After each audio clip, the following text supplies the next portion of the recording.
Hello everyone, मैं sir doctor Shipra. स्वागत है आपका मेरे YouTube channel learn with doctor Shipra पर। आज का हमारा टॉपिक है कॉन्जेनाइटल एनोमलीज ऑफ इसोफेगस। तो यहाँ हम बात करेंगे जो जन्मजात विकार होते हैं, मतलब जो बर्थ डिफेक्ट होते हैं बेबीज में, उन सब के बारे में हम यहाँ बात करेंगे। तो यहाँ पे मेनली क्या मिलेगा, इसोफेजियल अट्रेशिया या ट्रेकियो इसोफेजियल फिस्टुला। यहाँ आपको दिख रहा होगा कि being the most common type कौन सा है, इसोफेजियल अट्रेशिया या ट्रेकियो इसोफेजियल फिस्टुला। सेकेंड हम बात करेंगे कॉन्जेनाइटल स्टेनोसिस या ऑब्स्ट्रक्शन। स्टेनोसिस का मतलब होता है सिकुड़ जाना या छोटा हो जाना। आपको यहाँ डायग्राम में दिख रहा होगा। अट्रेशिया का मतलब होता है लेस डेवलपमेंट या किसी भी पार्ट का एब्सेंट होना। तो ये अपर इसोफेगस है। ये मिडिल इसोफेगस का जो पार्ट है वो क्या है, यहाँ पे अट्रेशिया है, जो कि क्या है, लेस डेवलप्ड है या एब्सेंट है। ये हमारा लोअर इसोफेगस है। तो ये जो कंडीशन बनी ये क्या है, इसोफेजियल एट्रेशिया। सेकंड आपको डायग्राम में विजिबल होगा। फिस्टुला का मतलब क्या होता है, abnormal communication between to structures. तो यहाँ किस किस के बीच में, अगर ट्रेकिया और इसोफेगस के बीच में ये जो कम्युनिकेशन बन गया, ये क्या है, फिस्टुला, जिसको हम बोलते हैं ट्रेकियो इसोफेजियल फिस्टुला। बात करें हम कॉन्जेनिटल स्टेनोसिस या ऑब्स्ट्रक्शन, तो यहाँ आपको इस डायग्राम में दिख रहा होगा स्ट्रिंचस। स्ट्रिंचस मतलब क्या है, स्टेनोसिस। ये यहाँ पे देखो फाइब्रोसिस हो गया, फाइब्रोसिस के कारण क्या हो गया, स्ट्रिंचर्स हो गए। ठीक है, ये आपको समझ में आ गया। अब हम इनको बात करेंगे डिटेल में। तो फर्स्ट हम डिस्कस करेंगे यहाँ पे क्या होता है ट्रेकियो इसोफेजियल फिस्टुला, कैसे होता है, क्या इसके टाइप्स हैं, इन सब चीजों के बारे में हम यहाँ पे डिस्कस करेंगे। तो फर्स्टली हम बात करें कि what is tracheo oesophageal fistula. Fistula का मीनिंग बता दिया है, abnormal communication between two structure is called fistula. Tracheo oesophageal fistula मतलब ट्रेकिया और इसोफेगस के बीच में कम्युनिकेशन हुआ है। Defect of oesophageal continuity with और without fistula is called oesophageal atresia और ट्रेकियो इसोफेजियल फिस्टुला। यहाँ हम देखें कि एक नॉर्मल जो ट्रेकिया और इसोफेजियल का जो होता है वो कैसा होता है। ये जो ग्रीन कलर का स्ट्रक्चर आपको यहाँ डायग्राम में दिख रहा है, जहां मेरा कर्सर है, दिस इज ट्रेकिया, जो बाद में किस में जा रहा है, ब्रोंकाइज में डिवाइड होकर के कहाँ जाएगा, लंग्स में। इसके पीछे आपको एक पिंक कलर का स्ट्रक्चर आ रहा है, जो ये पाइपनुमा स्ट्रक्चर है, जो कहाँ जा रहा है, स्टमक में। तो ये क्या है, इसोफेगस, और ये क्या है, स्टमक। ठीक है, ये हमारी क्या है, नॉर्मल एनाटॉमी है। अब अगर डिफेक्ट होगा तो ही तो कोई कॉन्जेनाइटल एनोमलीज होगी। तो डिफेक्ट में देखिए यहाँ पे जो टाइप ए है, फर्स्टली हमें ये बताना चाहिए कितने टाइप होते हैं इसके, 5 टाइप होते हैं, type A B C D E. तो टाइप ए में क्या होता है, ये हमारा क्या है, इसोफेगस जो है, अपर इसोफेगस आपको यहाँ दिख रहा है जहां मेरा कर्सर है। ठीक है, ये है हमारा lower oesophagus and then stomach. ये जो पार्ट है बीच वाला वो क्या है, एब्सेंट। तो ये क्या कंडीशन बनी है, इसोफेजियल एट्रेशिया। ठीक है, मैंने बताया था एट्रेशिया का मतलब क्या होता है, एब्सेंट होना या फिर लेस डेवलपमेंट। तो यहाँ पे बीच वाला पार्ट एब्सेंट है, तो ये क्या कंडीशन है, इसोफेजियल एट्रेशिया। फिर हम बात करें ट्रेकियो इसोफेजियल फिस्टुला के बारे में।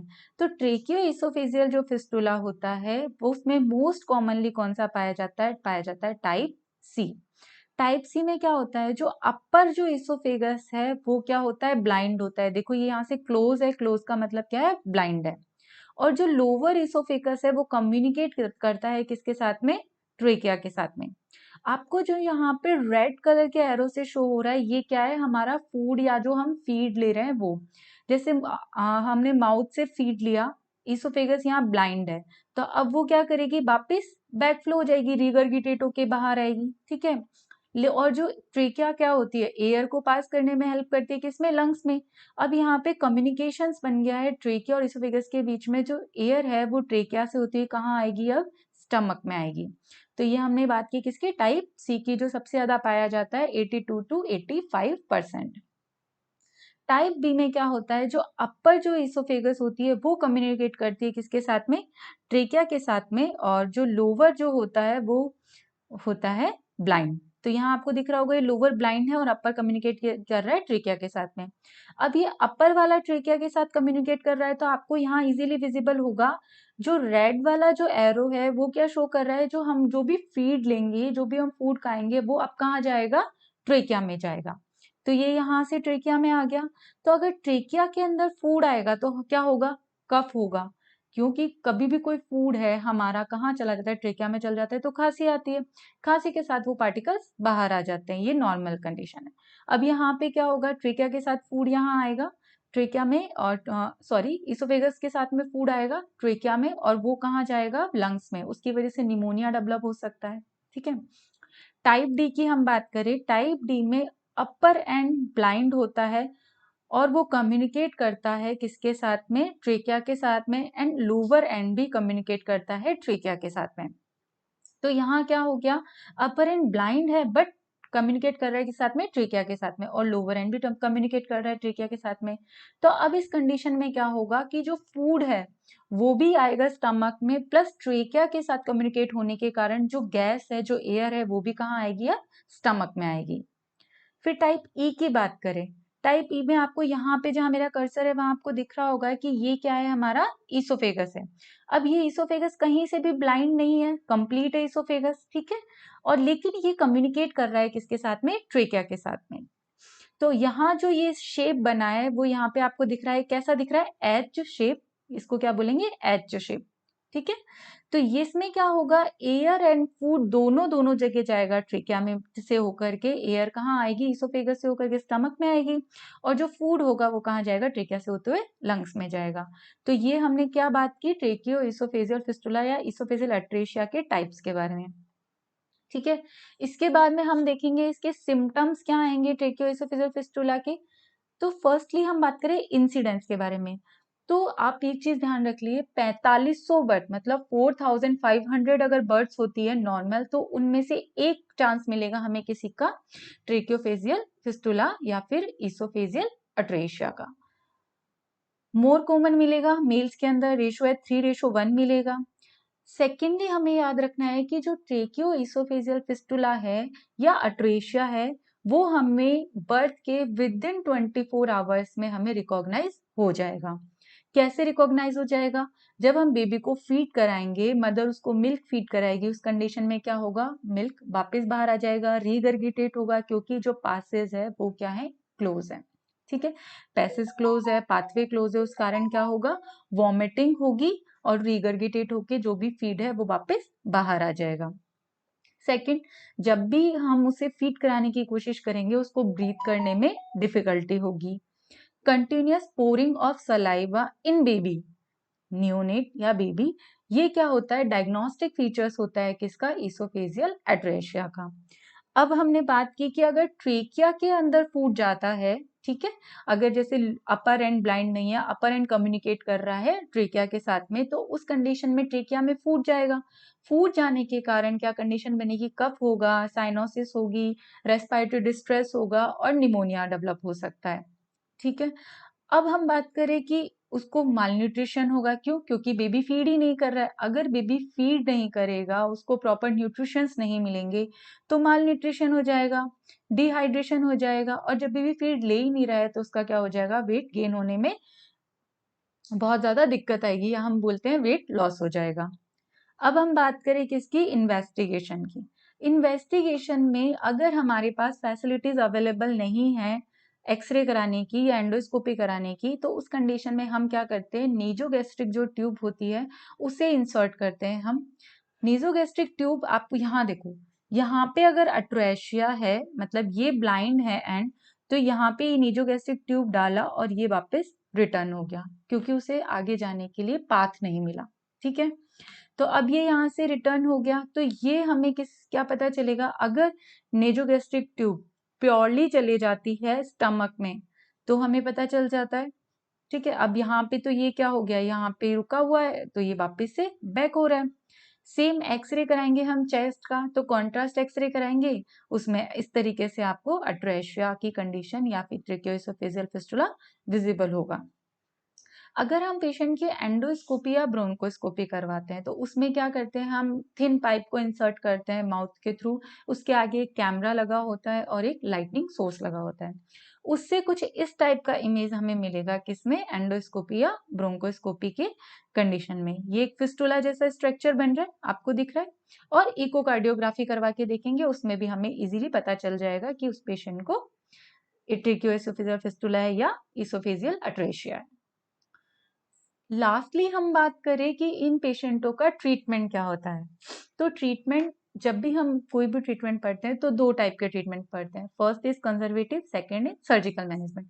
कंजर्वेटिव ट्रीटमेंट की हम बात करें तो पेशेंट को हम क्या दे सकते हैं, अगर जैसे निमोनिया डेवलप हो गया है या किसी भी टाइप का कोई इन्फेक्शन हो गया है, ट्रेकिया में फूड जा रहा है, तो एंटीबायोटिक्स देंगे। पेशेंट को डिहाइड्रेशन हो रहा है, इसलिए हम क्या करेंगे, आईवी फ्लूइड मैनेजमेंट करेंगे। माल न्यूट्रिशन की कंडीशन बन रही थी, इसलिए हम उसका न्यूट्रिशन बैलेंस करेंगे या न्यूट्रिशन उसका मेंटेन करेंगे। ठीक है, ये तो हो गया हमारा कंजर्वेटिव। अब इससे तो वो लाइफ टाइम काम नहीं चला सकता। जो भी अट्रेशिया की कंडीशन है या फिस्टुला है वो हमें क्योर करना पड़ेगा, किससे, सर्जिकल मैनेजमेंट के द्वारा। अब सर्जिकल मैनेजमेंट में हम क्या करेंगे, फर्स्टली बेबी को फीड कराना बहुत जरूरी है। तो हम क्या करेंगे, गैस्ट्रोस्टोमी जो फीडिंग ट्यूब आती है वो हम इंसर्ट करेंगे डायरेक्ट, कहाँ, स्टमक में। तो इस ट्यूब को डायरेक्ट इंसर्ट कर दिया जाता है बेबी के स्टमक में और उसे आर्टिफिशियली फीड बाहर से करवाया जाता है। ठीक है, जैसे ये आपको यहाँ पे फीडिंग सिरिंज दिख रही है, यहाँ से मिल्क वगैरह इंसर्ट किया जाता है और वो डायरेक्ट कहाँ चल जाता है, स्टमक में। जो ईसोफेगस जो है उसका वर्क अब यहाँ कौन कर रहा है, गैस्ट्रोस्टोमी ट्यूब कर रही है। इसमें हमने बेबी की फीडिंग स्टार्ट कर दी। उसके बाद सेकेंड डायग्राम में आप यहाँ देखो, यहाँ पे लिखा हुआ है कि उसके बाद हमें सर्जरी परफॉर्म करनी है। अगर फिस्टुला बना हुआ है तो फिस्टुला को हटा के इसोफेगस को वापस रिकंस्ट्रक्ट करना है। ठीक है, तो अब हम क्या करेंगे, इसमें क्या करेंगे, राइट साइडेड थोरेकोटॉमी करते हैं। स्कैपुला का जो टिप है, जो एंड है, ठीक है, यहाँ के जस्ट नीचे एक हम यहाँ इंसीजन लगाते हैं। इंसीजन लगाने के बाद में कुछ इस तरीके से हमें, ये जो आपको दिख रहा है इस तरीके से हमें स्ट्रक्चर दिखेगा। ठीक है, यहाँ पे हम क्या करेंगे, ये यहाँ पे कनेक्ट था। ठीक है, फिस्टुला डेवलप था यहाँ पे, अपर एंड तो इसका ब्लाइंड है, लेकिन जो लोअर एंड है वो कनेक्टेड था किसके साथ में, ट्रेकिया के साथ में। तो अब हम क्या करेंगे, फर्स्टली लोअर सेगमेंट को अलग करेंगे इसके साथ, ट्रेकिया के साथ। ठीक है, यहाँ आपने देखा यहाँ पे स्टिचेस लगे हुए हैं और लोअर एंड को अलग कर लिया है किसके, ट्रेकिया से। अब फिस्टुला हमने खत्म कर दिया है। अब हमें क्या करना है, वापस से ईसोफेगस को ठीक करना है। तो उसके लिए हम क्या करेंगे, जो अपर एंड ब्लाइंड है ना, यहाँ पे इंसीजन लगाने के बाद में इसको आपस में कनेक्ट कर देंगे इस तरीके से। ठीक है, ये यहाँ पे कनेक्ट हो गया, तो ये क्या है, ईसोफेगस दोबारा हमने वापस से ठीक कर दिया है। तो अब थोड़े टाइम बाद में क्या होगा, फूड अपने नॉर्मल वे में जाने लगेगा। ये तो कंडीशन कब होगी, जब अट्रेशिया का पार्ट बहुत छोटा है या फिर फिस्टुला का पार्ट बहुत छोटा है, तब ये कंडीशन हमारी हेल्प करेगी।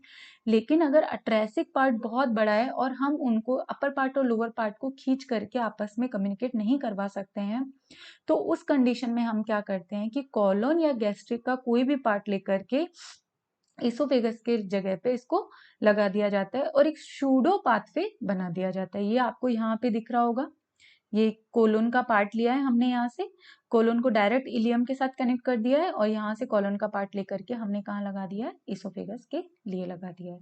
तो ये क्या हो जाएगा, हमारा सर्जिकल मैनेजमेंट। बात करें कॉम्प्लिकेशन ऑफ सर्जरी की, अब इसमें कॉम्प्लिकेशंस में क्या आएंगे, दो तरीके के कॉम्प्लिकेशन मिलेंगे। फर्स्ट इज अर्ली कॉम्प्लिकेशन, जो कुछ टाइम बाद ही हमें दिखेंगे। Second is late complication. Early complications में क्या होंगे, आपको पता है जब भी हम एनास्टमोसिस करते हैं, एनास्टमोसिस का मतलब होता है दो पार्ट्स को आपस में जोड़ना। ठीक है, एनास्टमोसिस करने वाली जगह पे सुचर्स में से लीक हो सकता है, या सुचर्स अगर हमने ठीक से नहीं लिया है तो लीक की कंडीशन हमारी रहती है। तो 13 to 16% केसेस में हमें क्या मिलेगा, एनास्टमोटिक लीक मिलेगा। सेकेंड स्ट्रिंचर्स हो सकता है, जहां भी हमने सुचर लिया है वहां पे वुंड डेवलप हुआ है और अगर वहां पे फाइब्रोसिस होती है तो स्ट्रिंचर्स के चांस बढ़ जाते हैं। तो 80% केसेस में हमें क्या मिलेगा, स्ट्रिंचर्स मिलने के चांस रहते हैं। या फिर रिकरेंट ट्रेकियोएसोफेजियल फिस्टुला हो सकता है, पेशेंट को बार बार फिस्टुला डेवलप हो सकता है। लेट कॉम्प्लिकेशन में क्या मिलेंगे सॉरी, हमें जीईआरडी की कंडीशन मिल सकती है, गैस्ट्रोइसोफेजियल रिफ्लेक्स डिसऑर्डर्स की कंडीशन मिल सकती है। ट्रेकियोमलेशिया मिल सकता है। व्हाट इज ट्रेकियोमलेशिया, ट्रेकियोमलेशिया की कंडीशन में क्या होता है, कोलैप्स हो जाता है एयरवे का और ब्रीदिंग का। ठीक है, फिर उसके बाद में रेस्पिरेटरी डिस्ट्रेस मिल सकता है, जैसे निमोनिया हो गया या डिस्फेजिया हमें इस कंडीशन में मिल सकता है। तो आज हमने बात किया किसके बारे में, ट्रेकियो इसोफेजियल फिस्टुला के बारे में। अगर आपको मेरा पढ़ाने का तरीका पसंद आया हो तो please like and subscribe my channel and thanks for watching.